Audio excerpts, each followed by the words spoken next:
Good morning, everyone, and welcome to today's panel discussion on faculty careers beyond the tenure track. This is a conversation for our audience members in the humanities and social sciences.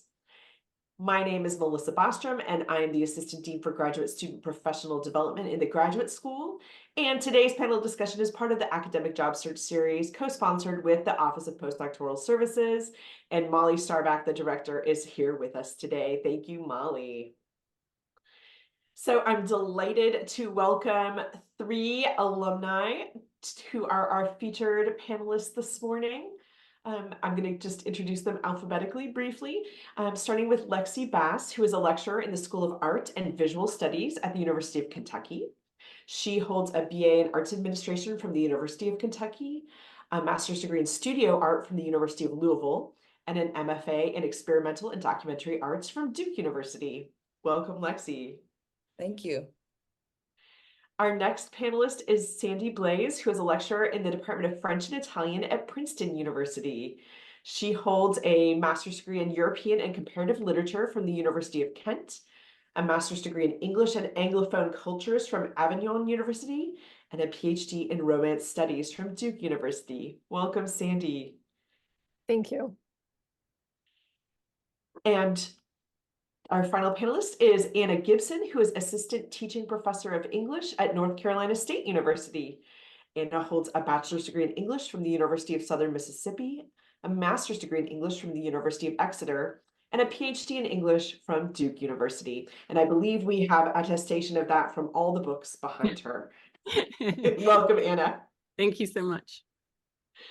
Terrific. So I have shared a list of questions with our panelists today to kind of get the conversation started, and we welcome folks to raise hands or put questions in the chat if you want to follow up on anything that the panelists have mentioned as we go today. But I want to start with kind of the most common questions first.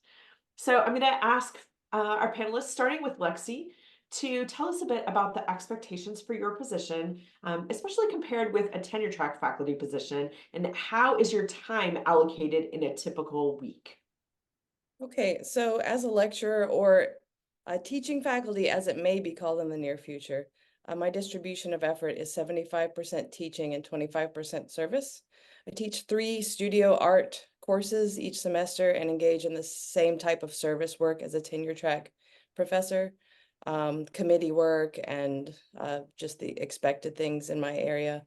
On average, or I teach 2 sections of foundational digital arts back to back for 6 hours apiece, and a single section course from our animation series for 6 hours each week. So a total of 18 contact hours with students each week. And I spend something close to that on prep each week. My service hours include committee work, guest workshops, jurying, student shows, sometimes even photo, video, equipment maintenance in our media center. I may also charge small projects that aid in student recruitment and retention, helping with student tours or open studio events throughout the year. That sounds busy. Can we turn to Sandie next? Yes, sure. So I think for me, I don't have any committee service to do. So it's mostly teaching. So I teach 2 or 3 classes each semester. Usually it's 2 sections of the same class and then another class. I usually teach about 10 to 12 hours a week because language classes at Princeton meet either 5 days a week, which is what I do, or 3 days a week. And then I also have to coordinate a class. So I have to coordinate other instructors teaching the same class that I coordinate, graduate students too. So that's part of what they do in the Department of French and Italian at Princeton. They have to also teach sections, language sections, which is also what I did at Duke, actually, because I was studying French. So that's what I do. So weekly meetings with the team and teaching mostly. And then if I want to do research, I can, but it's not part of my job per se. It's so interesting to hear how these are so different. Excellent. Thank you, Sandie. Anna. Hi. So as a teaching professor, I have this kind of odd role where my job is essentially the same as a tenure line professor. It's just that the percentage of effort allocated to each of the categories is different. Also, my pay is different. So I have a 60-20-20 division, 60% teaching, 20% research, 20% service. I typically teach 3 courses a semester, and that ends up being somewhere between 7 and 9 hours of contact hours a week. But I'm also the coordinator for the humanities, Introduction to Humanities and Social Sciences courses at NC State. And so I teach those, but I also oversee all of the other sections. I train graduate students to teach those as well. So there's a lot of coordination that's involved. I am on the graduate faculty, so I also teach graduate classes, MA classes. We don't have a PhD program in literature. And I also supervise MA capstones. I'm on committees for MA students as well, in addition to doing the service for the department. I know that only 20% of my time is meant to be spent on service, but lately it feels like it's a lot more than that. Terrific. Thank you so much, Anna. It's so interesting to hear how these different positions have really different expectations and configurations of your time. So I think I'll ask the next question. I'll ask you to go in the same order to talk about the application and interview process, just so everybody can kind of keep in mind what the different expectations were for your position. Can we start with Lexi? I'll start. So I applied for both a tenure track position and a lecturer position at the same time and interviewed for both. And the main difference for me was the type of teaching demonstration that I did for each.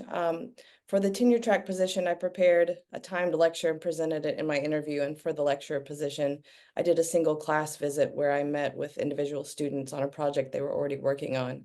And gave feedback, asked questions, did sort of like a mini critique or process critique, and joined a regular faculty member in that process.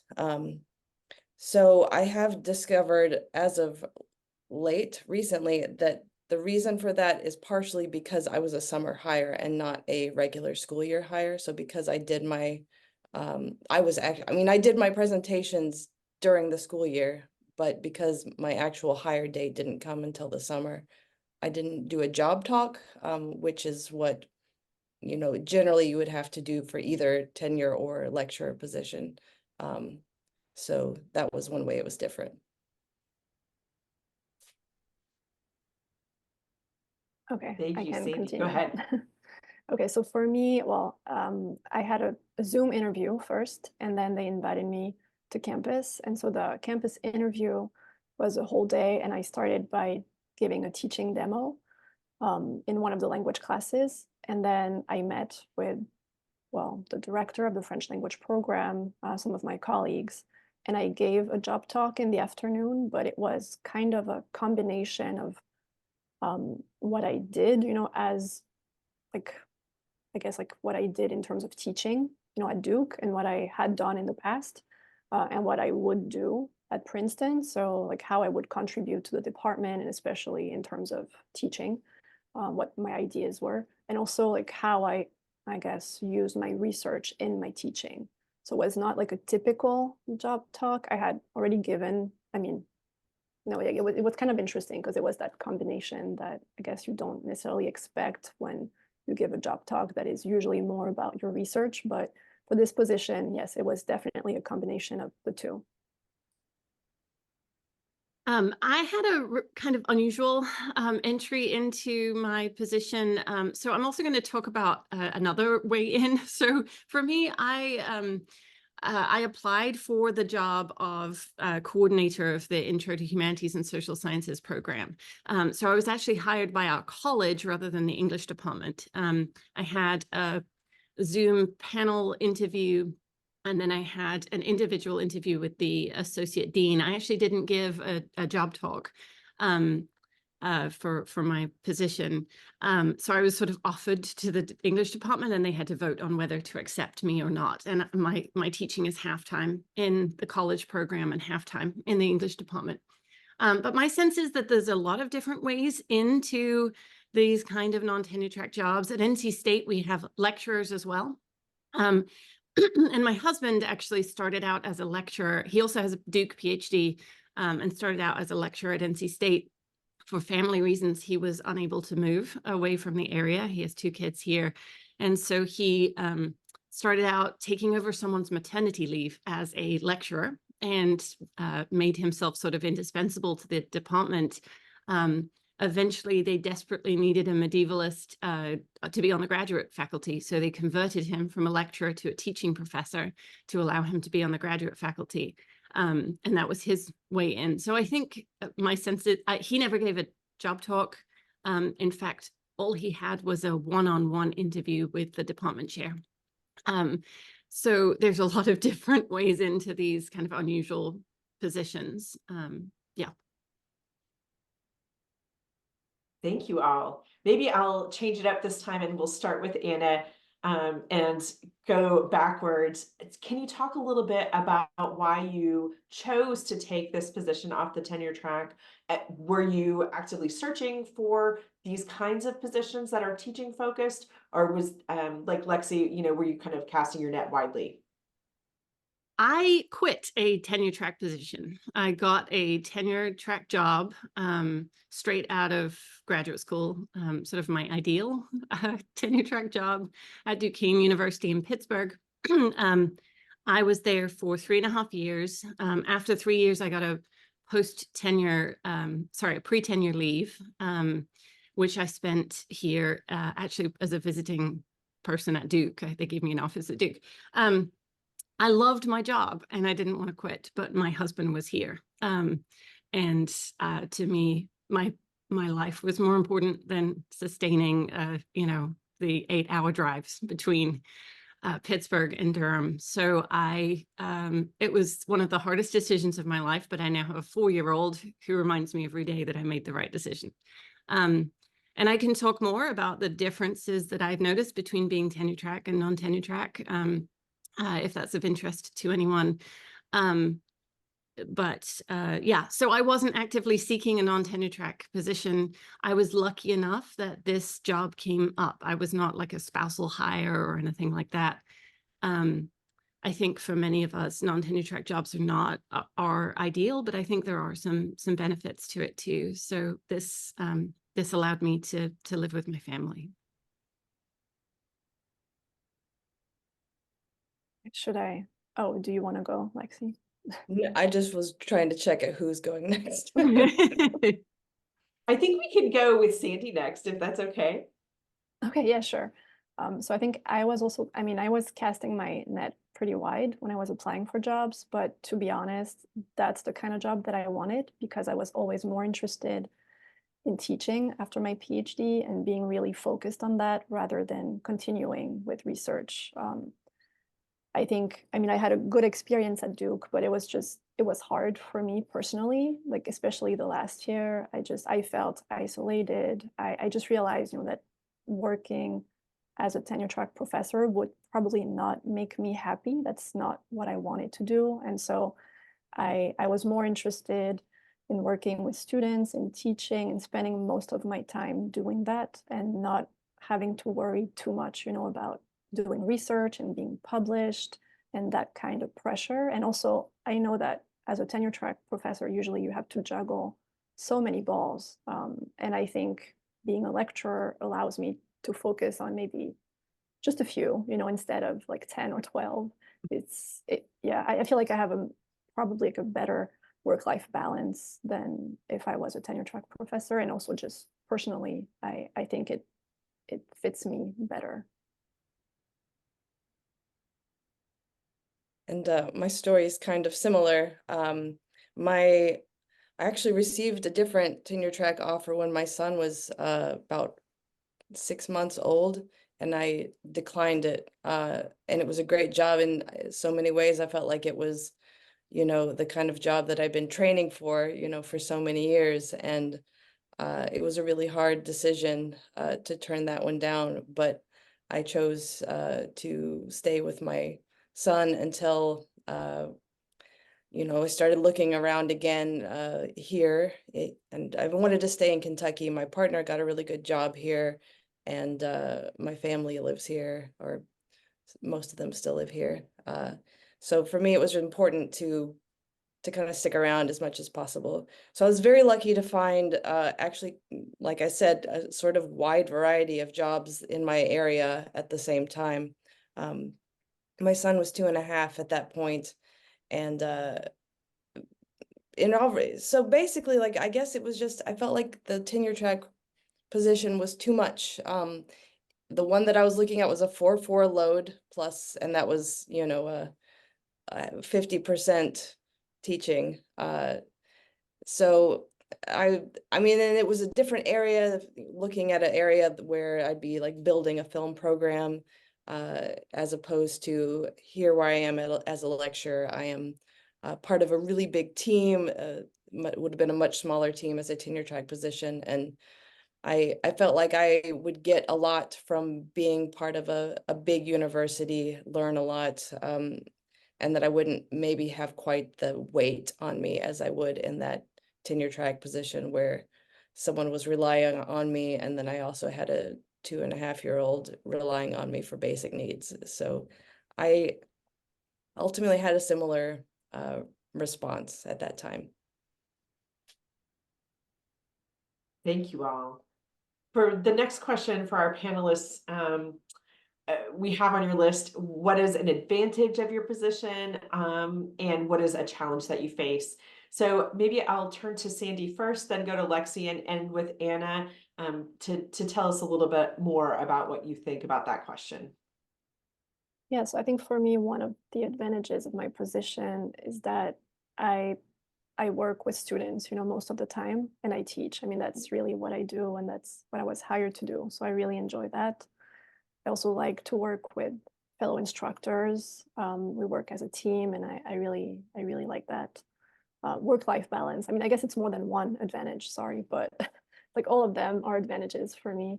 So having, I think, a work-life balance is also an advantage of being a lecturer. Like I think it's easier to reach a good work-life balance.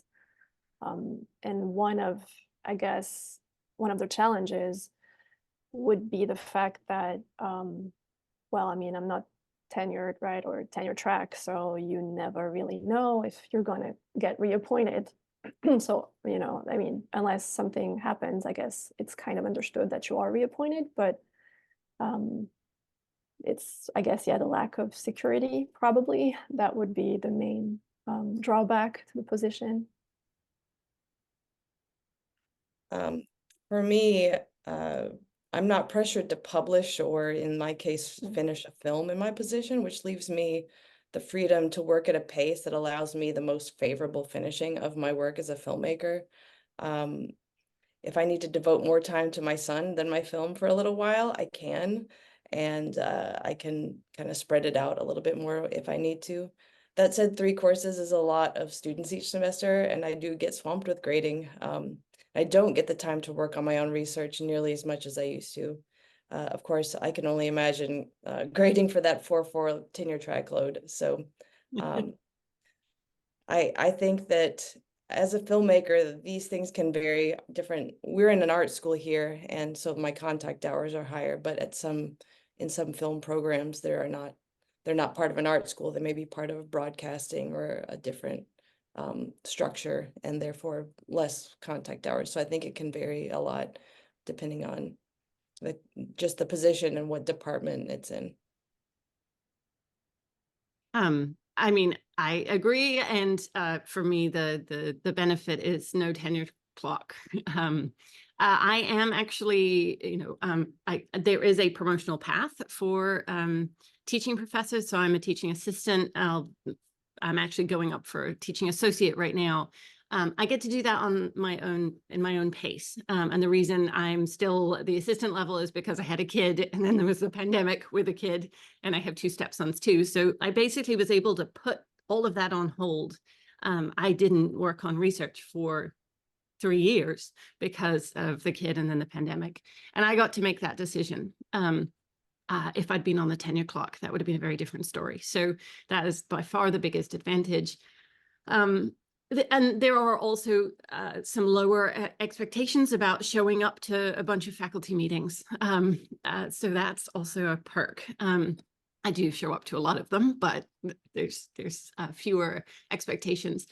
For me, the biggest challenge is kind of money and the sense of a hierarchy or a kind of rank, because my job is essentially exactly the same as the tenure line professors, and I'm teaching the same classes, and my office is right next to a tenure track person. I think people assume that I'm on the tenure track and then make assumptions that seem frustrating to me in many ways.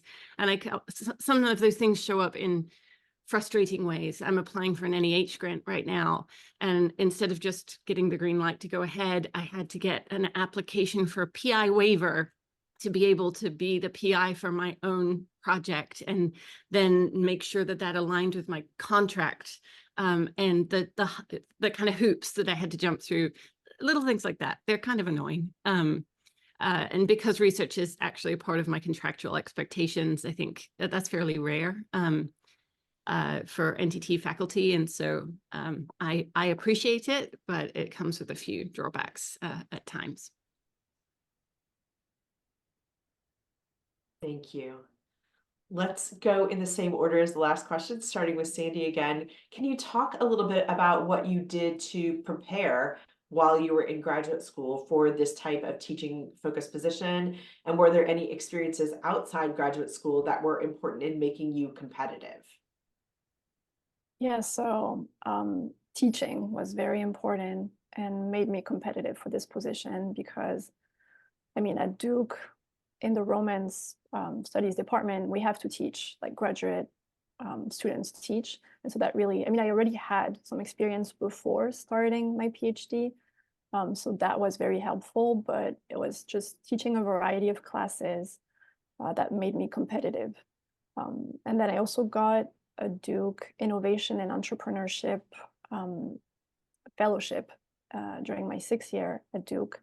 And that was very, very beneficial for me, actually, because I got to TA for Deb Reisinger and work on a specific project related to community-based learning and teaching. And at the time that I applied for jobs, that's also what I wanted to develop and to do, you know.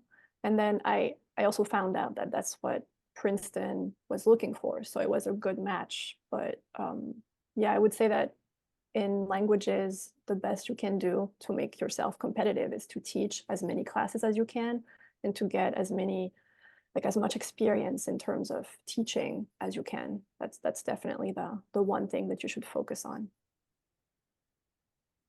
I would say something similar, but in the MFA in experimental and documentary arts, graduate students are not instructors of record for the courses. They truly assist the professor teaching the class, which is what I did.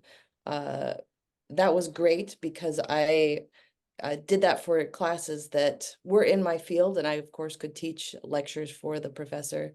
And I worked with Raquel Salvatella de Prada, who was teaching animation courses and motion design, which is what I'm doing now. But I had most of my experience teaching from other universities prior to even getting my MFA, because I already had a master's degree. And then immediately after, I was a visiting professor for 2 years at a different institution. So I did same, I think getting all that teaching experience is really important. The one thing that I think was really important to me, because I had 2 different master's experiences in art, and my MA experience, I did not feel like there was really truly a program. I was there kind of building it myself. And whereas at Duke, it was cohesive, very, the group was very close-knit. I knew exactly what was expected of me. and I learned it organically, I think. I think that's something that you don't get at every university. I also feel like I just gained perspective about what master's students need, or, upper level students need in general.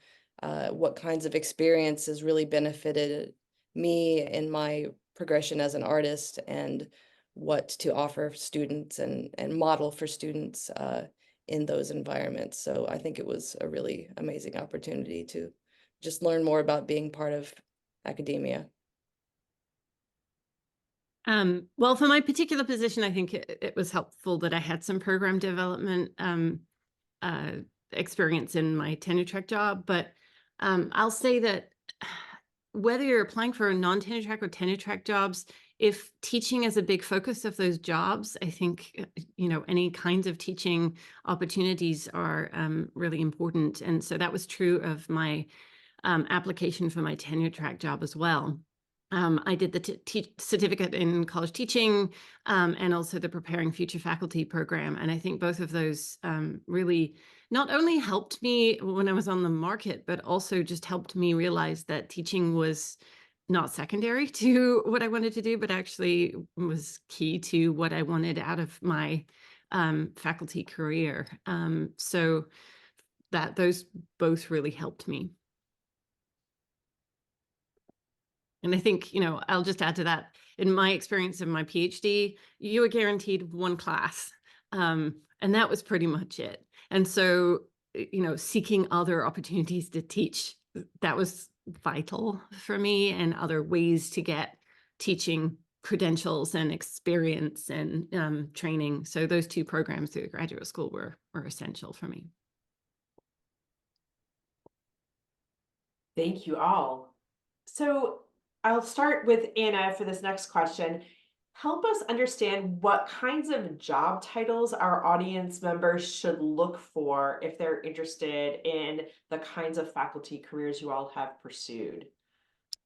Well, I think we're seeing here that there's differences, right? Lecturer, teaching professor.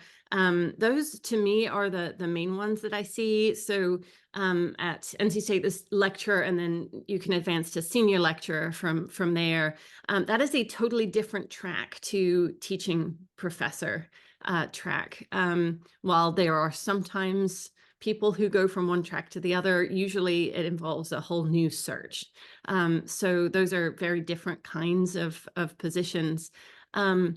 Although, to be honest, there's not that much difference in the qualifications of people who get the positions. Yeah, I can't think of other, I mean, there are also administrative positions that come up. So because I'm coordinator of this program, that was sort of how I got into this, this track.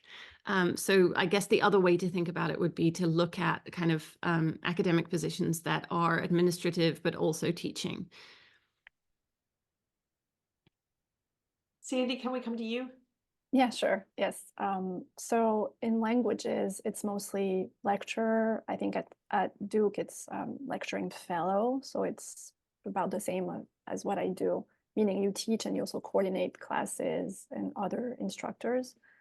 At Princeton, there are several ranks as well. I mean, there is like a way of being promoted. So yeah, from lecturer to senior lecturer. And then I think it's university professor or university lecturer, I forget. It was created just a few years ago, actually, but I don't think you can start at those levels. Like you kind of have to start, from lecturer and then make your way up.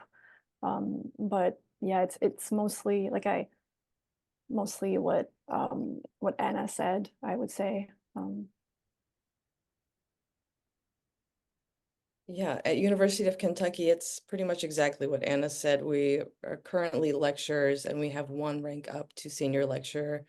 From my understanding, that the dossier is pretty much exactly like a tenure dossier. The timeline is similar too. One way that this might change, though, is we're actually in the midst of transitioning to being teaching instructors. So we will then have a system that mirrors tenure track with 3 ranks and a similar process to get through each of them, but in the teaching professor or teaching instructor series. We don't have that yet, but my understanding is that we're in the process of changing it. Thank you. I'm going to tweak the next question on our list since we're recording, just to make sure everybody is totally comfortable answering this. And that is, for folks who are interested in finding out what the salary hiring range might be for a kind of position like this, where could folks go to find this kind of information? What were some sources you might recommend people consult? And anybody who feels has an idea to share is welcome to jump in.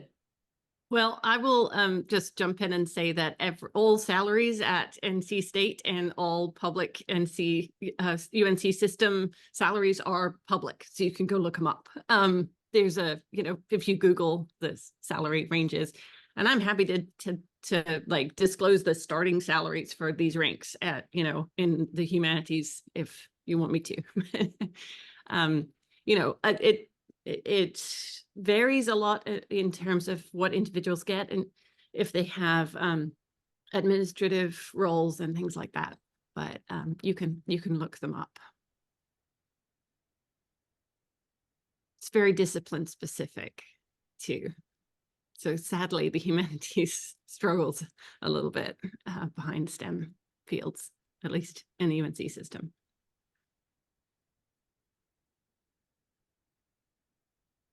Lexi or Sandie, is there any resource you would recommend?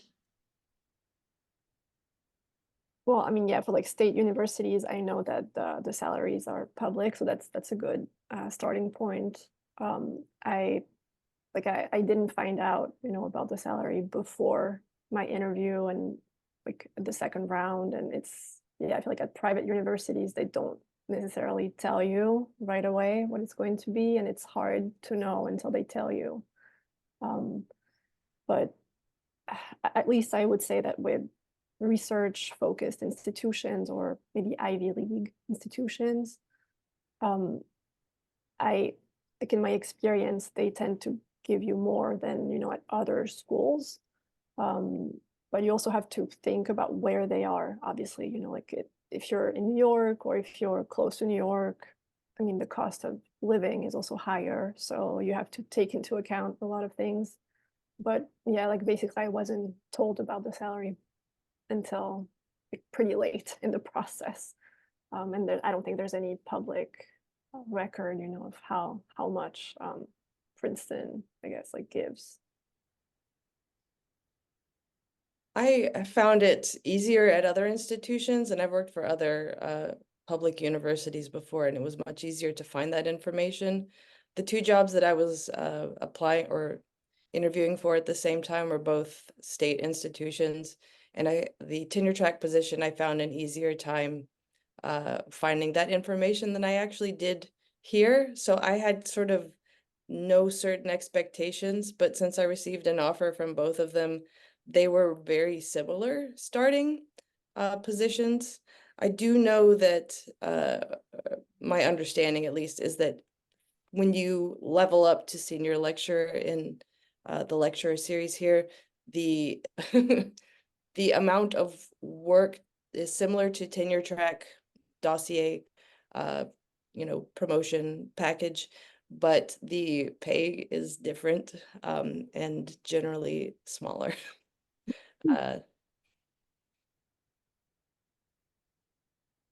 That's it. Thank you all for sharing that candid assessment with everyone on the call. I see we also had a question in the chat about job security. Is there more security with a quote unquote higher rank lecturer or teaching professor positions? Does anybody want to weigh in on that? I'm happy to just give some perspective since we have both of those sort of tracks. Yes, the lecturers in our department have 2-year contracts. That's actually an improvement. We used to have 1-year contracts, and they often wouldn't know whether they were getting renewed until the summer. which was terrible. And we've been trying to change that. So it's now 2-year positions, and there's an opportunity to go up to 3 after you've been there for a little while. I think senior lecturers have slightly longer contracts too. For teaching professors, you get an initial contract of 3 years, and then after that, the renewal period is 5 years. So I'm on a 5-year contract. And I mean, obviously that's not security, but my sense, and this is going to sound a little cynical, is that they get us for less money teaching more classes and teaching the same classes as tenure line faculty. So it would be, if they lost one of us, they would have to replace us with, to replace us with a tenure track professor would cost them more, and they'd get less teaching. So we're sort of indispensable. So I actually feel like I have pretty great job security. I don't worry about that all that much.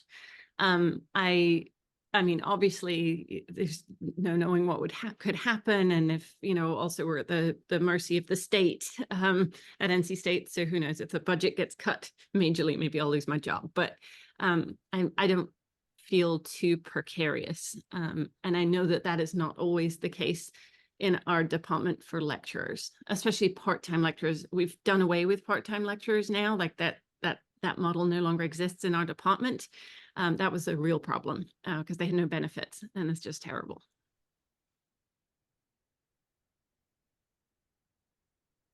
You want to go first, Lexi?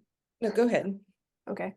So here at Princeton, I am on a 1-year contract, and I've been on a 1-year contract for, well, it's my 5th year. So that's how it is, I guess, in the Department of French and Italian. So you are on 1-year contracts for, I think, 6 years. And then if they keep you, then that turns into a 3-year contract.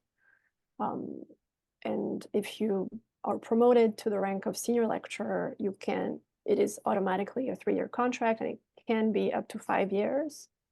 And then I think it's the same for university lecturer. Then I think it's 5 years, and maybe you can get, I mean, I don't know if you can get more than that, to be honest, but so it's just like, I know it's not always like that. So at Duke, I think it's more like 3-year contracts in languages, if I'm not mistaken. So it's not always 1-year contracts in languages, but that's my situation now.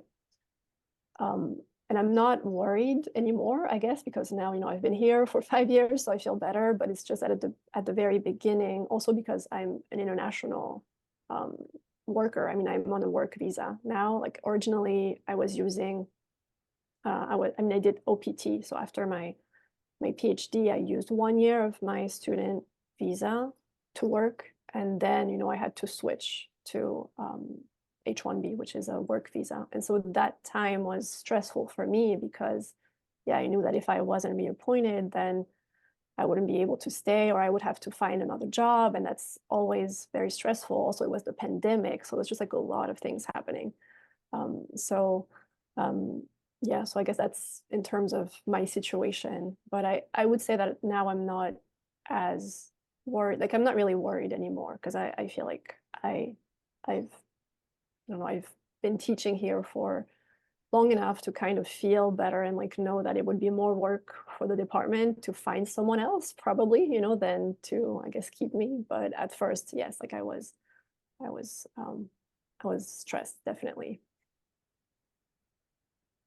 I'm also on a 1-year contract. This is my first year in this position, but my understanding is that after a review, I'll go for a 2-year rolling contract, and then following that review process, a third 3-year contract, and then it'll be a 3-year rolling contract from there on out. And in fact, the other tenure track positions that I, in the past 3 years that I received 2 different offers, they were both rolling contract offers, even though they were tenure track. They didn't use the sort of standard tenure process.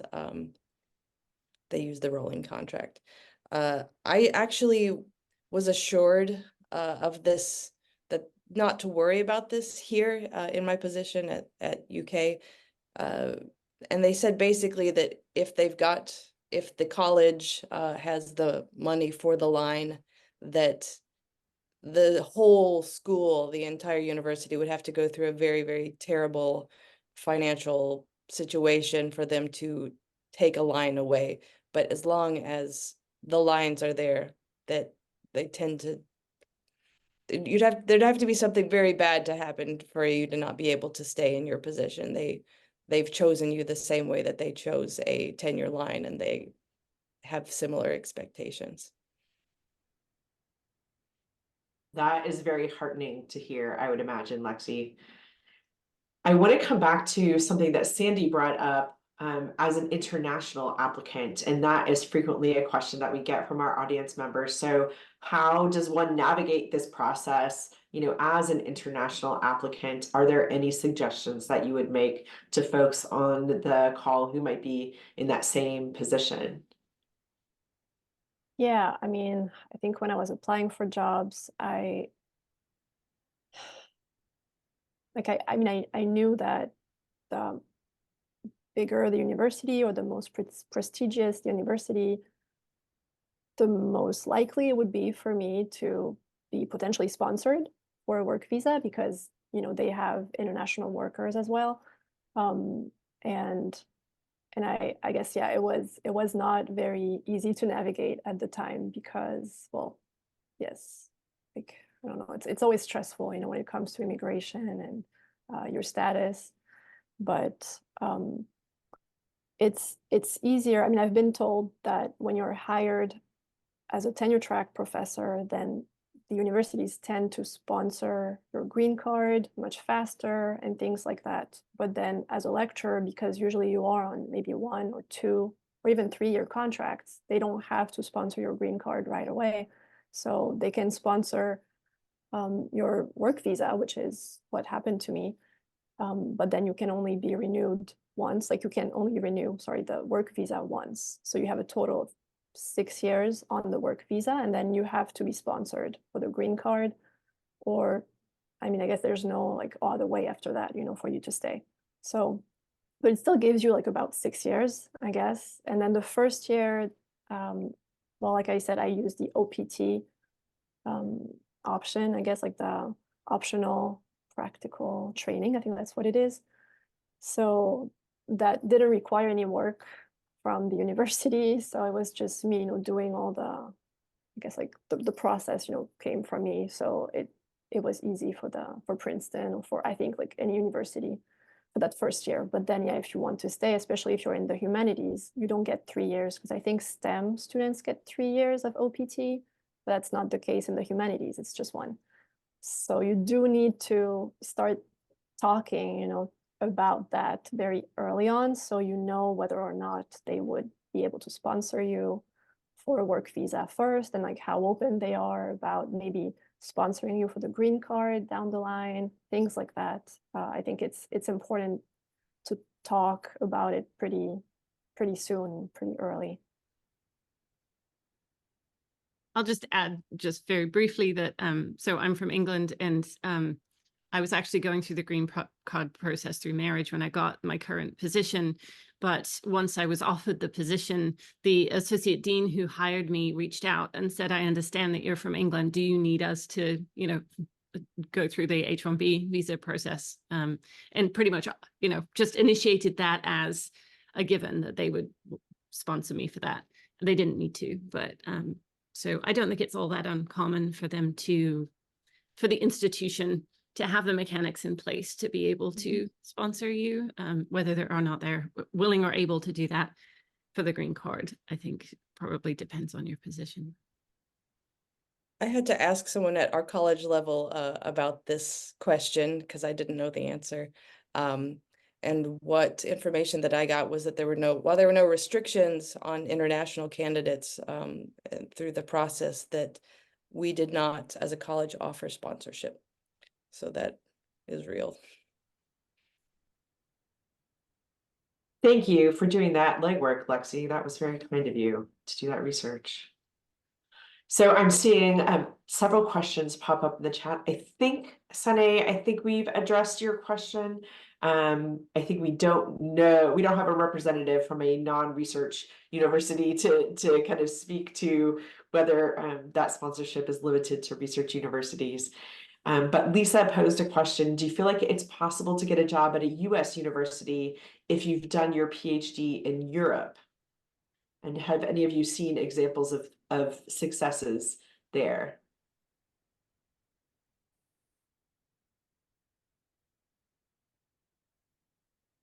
Trying to think, I think that the people I know who did their PhDs in Europe did a joint PhD with an American university.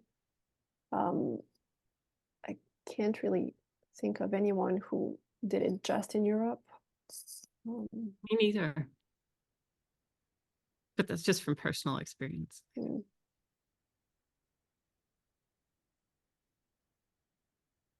Interesting. Okay, great. Sorry, Thank Lisa. you for thank you for the great questions. I do want to open it up at this point, and just encourage the audience, if you have more questions, get those ready to put them in the chat or to raise your hand and jump in. But I just want to open it up to our panelists. All of you have talked a bit about finding work-life balance with your position, but I wanted to ask if there's anything more you'd like to add, or tell folks about finding work-life balance in your role. I'm happy to just speak briefly to that in terms of because my pay isn't quite what I wish it was. I have had to seek other ways of supplementing that. And so I'm on a 3-3, but last year, for example, I taught a 5-3. I took 2 overloads one semester for extra money.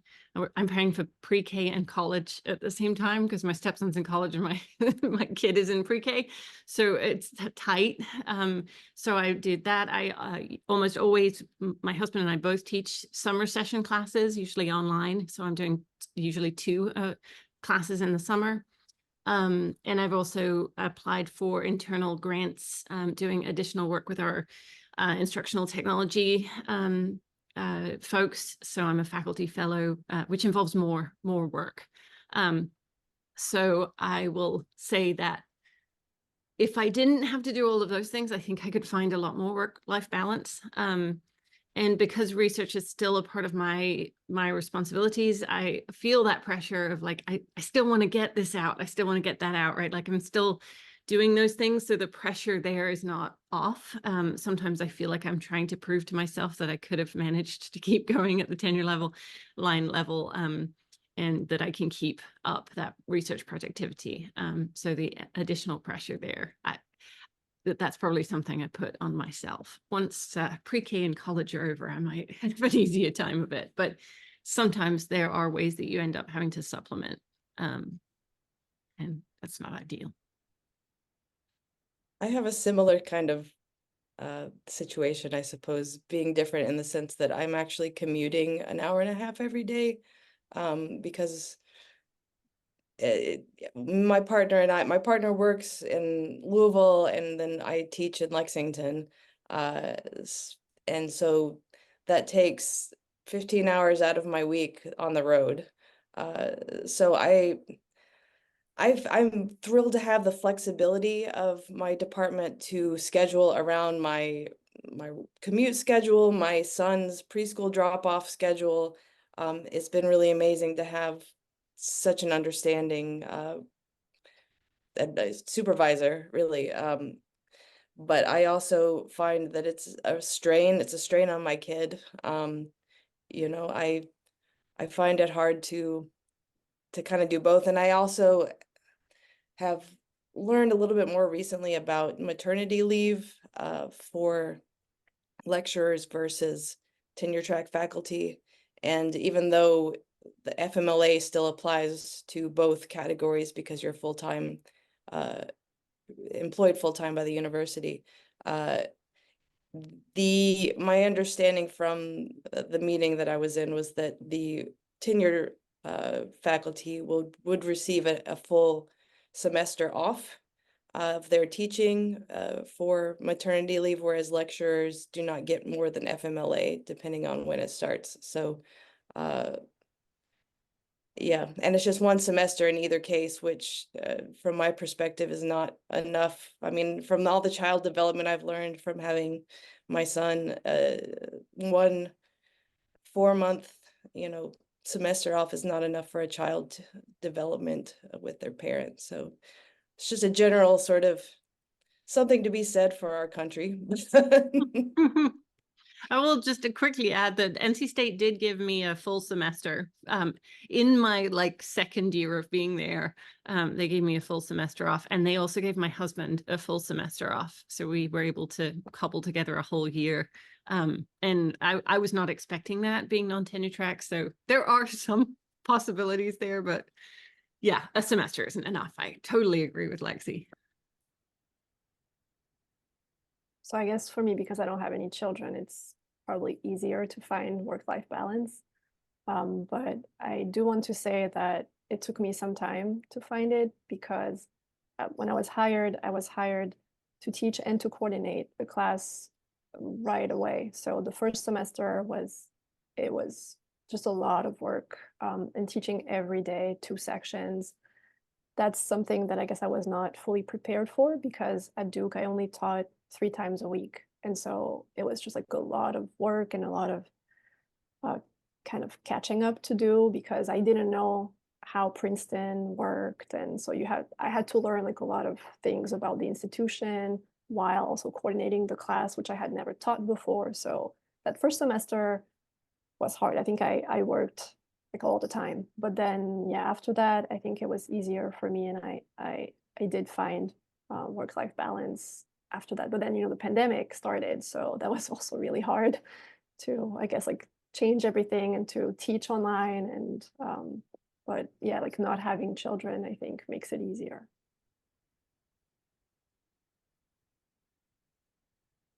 Audience members, what other questions can we answer for you while we have these experts with us? Adrienne? Hi, I just want to say first, thank you so much. I know all of you have an idea of how stressful it is to be about to enter the market and everything, and I'm so grateful for all of the candidate experiences. I texted my partner right away. The panelists all care about their lives outside of their research, so I'm so grateful to hear that. So my question is about when you're on the market and you're looking at these sorts of jobs, is there room for negotiation? Because I know when you're negotiating a tenure track position, there may be more room for negotiating your teaching load or that kind of thing.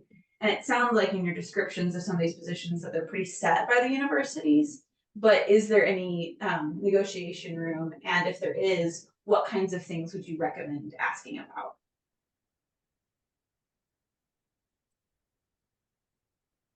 Well, I guess like if I don't think there was any negotiation room for me, like it was set. And so, yeah, I couldn't really negotiate anything. I guess maybe just like, maybe I don't know, not even, I was going to say like when I would coordinate, but no, because they really needed me to start and coordinate the class right away. But maybe in other years, that could have been something that I could have negotiated if they hadn't needed someone, that specific semester. But yeah, pretty much set. You go ahead, Lexi.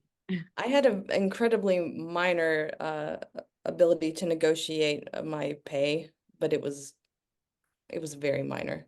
And I did not have any ability to negotiate the teaching load that was, because it's a teaching position.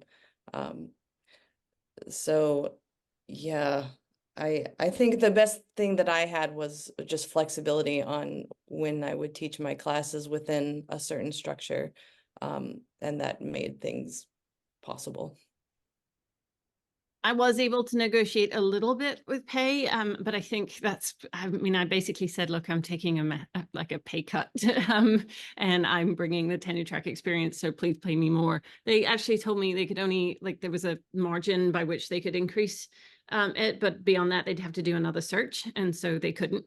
I will say my biggest advice is that one-time things are much easier to negotiate than long-term things. So pay is hard, but being able to negotiate some flexibility in the schedule, one time, funds for something, maybe funds for relocation, things like that, are easier on budget models than other things. And I think that's true of tenure track jobs too. Obviously, you want to negotiate something longer term, but there's a bit more flexibility for one-time things.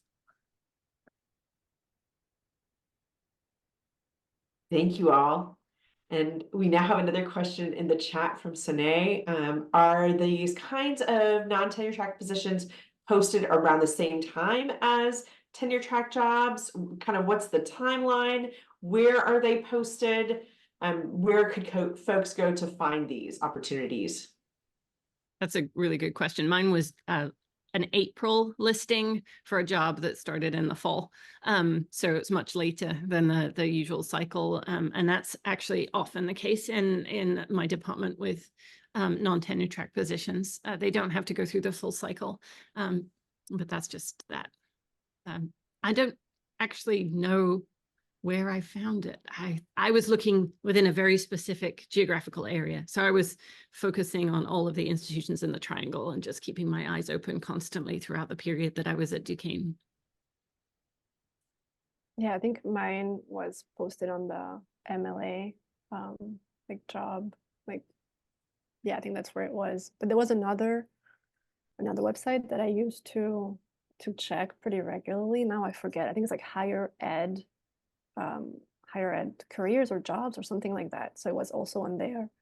And I think it was posted in February. So that was also later, definitely. And I applied for other lecturing positions that were posted a bit earlier than that, but they were definitely not posted in September or October. Like they appeared later.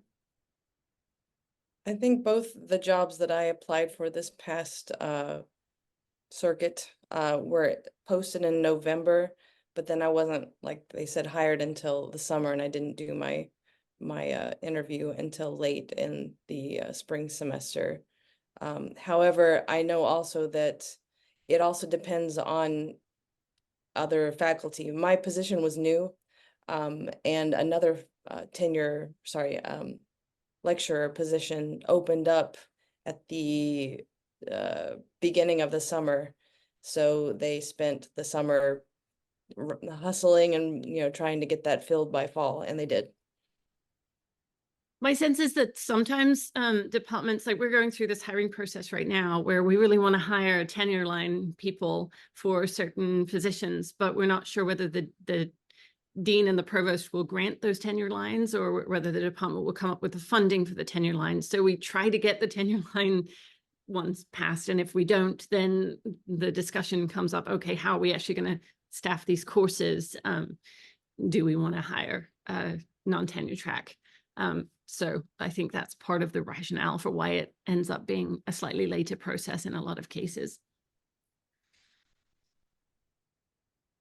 That is extremely helpful context. And I think this is just a wonderful place to wind up the conversation.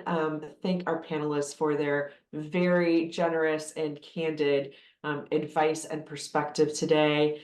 Thank you to our audience members for joining us for the conversation and for asking such fantastic questions. For those of you who are looking for future events in the academic job search series, I want to make you aware that we have a terrific talk on how to avoid self-sabotage and win at salary negotiations coming up on Thursday for those kinds of positions where you can negotiate salary. And next week, we will have a panel discussion on careers in academic administration for the humanities and social sciences. So another opportunity to explore options to stay in the academy. Thank you all so much. Take care, everybody.